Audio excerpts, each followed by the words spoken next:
आपको बता दें कि यदि सब कुछ ठीक रहा तो अप्रैल माह में पंचायत चुनाव हो जाएंगे। इसी माह चुनाव की तिथियों का ऐलान भी हो जाएगा। इसका खुलासा भी सूबे के पंचायती राज मंत्री भूपेंद्र सिंह ने किया है। उन्होंने बताया कि यूपी में अगले महीने 4 चरणों में पंचायत चुनाव होंगे। पंचायत, क्षेत्र पंचायत और जिला पंचायत के वार्डों का आरक्षण नियम के अनुसार किया गया है। शासनादेश से अलग हटकर आरक्षण हुआ तो आपत्तियां आ रही हैं, उनका निस्तारण करने के दौरान उन्हें दुरुस्त किया जाएगा। 20 मार्च के बाद राज्य चुनाव आयोग कभी भी चुनाव की तारीखों का ऐलान करेगा।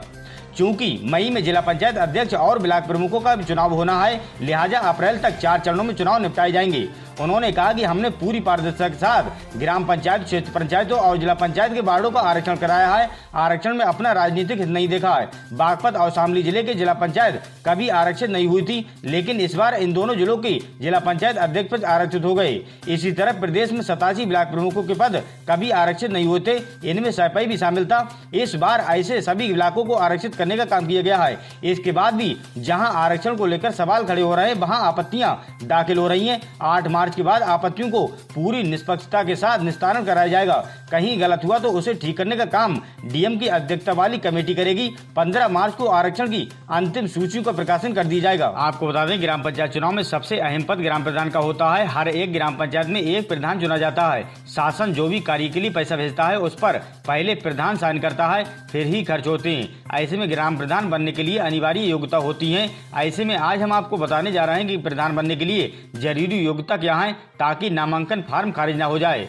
उम्मीदवारों की आयु 21 साल से कम नहीं होनी चाहिए, वहीं मानसिक स्थिति ठीक होनी चाहिए। साथ ही किसी मामले में दोषी नहीं होना चाहिए। उम्मीदवार अगर किसी बैंक या सरकारी समिति का कर्जदार है तो चुनाव नहीं लड़ सकता। इलेक्शन लड़ने से पहले किस्त जमा कर वित्तीय संस्था से न्यूड्यूज सर्टिफिकेट लेना होता है। आपको बता दें, कई राज्यों में पंचायत चुनाव के लिए न्यूनतम एजुकेशन क्वालिफिकेशन जरूरी है, लेकिन यूपी में उम्मीदवारों के लिए कोई शैक्षणिक योग्यता तय नहीं की है। ऐसे में कैंडिडेट को कोई शिक्षा का सर्टिफिकेट नहीं दिखाना पड़ता है। इसी बीच आपको बता दें कि यूपी में होने वाले पंचायत चुनाव की तैयारियां लगभग पूरी हो गई हैं। मौजूदा प्रधान अपनी कुर्सी बचाने की जद्दोजहद में लगे हैं और प्रधान पद के लिए चुनाव लड़ने वाले उम्मीदवार अपनी जगह बनाने की कोशिश कर रहे हैं। लेकिन इसी बीच एक ऐसी खबर आ रही है जिससे चुनाव में एक नया मोड़ आ जाएगा। प्रधानों की बढ़ गई है चिंता। अगर प्रदेश के प्रतापगढ़ की बात करें तो पिछली बार के चुनाव में वोटर्स ने 74 ऐसे प्रधान चुने जिन्हें अपना नाम भी लिखना नहीं आता। आंकड़े बताते हैं कि लोगों ने 74 अंगूठा छाप प्रधानों के कंधों पर गांव की सत्ता संभालने की जिम्मेदारी डाल दी थी। पढ़े लिखे प्रत्याशियों को गांव की जनता ने नकार दिया था।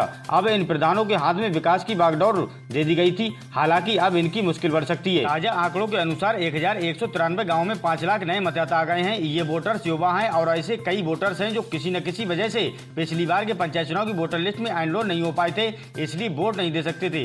बताया जा रहा है कि युवाओं और पढ़े लिखे वोटर्स का झुकाव शिक्षित प्रत्याशियों की तरफ है। इस वजह से अनपढ़ प्रधान चिंता में दिखाई दे रहे हैं। उम्मीद करते हैं दोस्तों वीडियो आपको पसंद आई होगी। ऐसी ही ताज़ा तरीन खबरों के लिए चैनल को सब्सक्राइब